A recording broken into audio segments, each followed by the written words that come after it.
Shouldn't we examine ourselves? Shouldn't we ask the hard questions now rather than risk hearing the worst words imaginable when it's too late? Paul gives this exact warning in 2 Corinthians 13:5, saying, "Examine yourselves to see whether you are in the faith. Test yourselves." This is not a game. This is eternity. But how do you know? How do you recognize if your faith is real or if you've unknowingly fallen into false conversion? How do you tell the difference between genuine salvation and empty religion?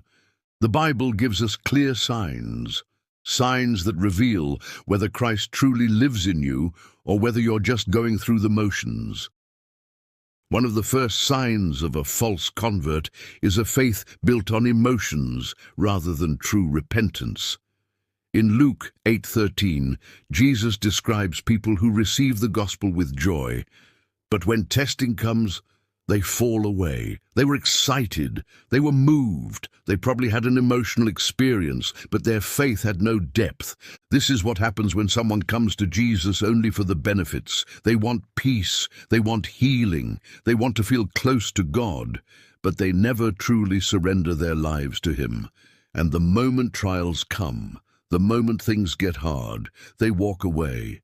You've probably seen this before. Someone goes to church, has a powerful experience, maybe even cries at the altar. They get baptized. They tell everyone how much they love Jesus. But then, weeks or months later, they go back to their old life. Why? Because they never truly repented. They had an emotional moment, but their heart never belonged to Christ. True salvation is not just a feeling, it's not a one-time experience, it is a lifelong surrender. Another sign of false conversion is having a love for sin rather than a hatred for it.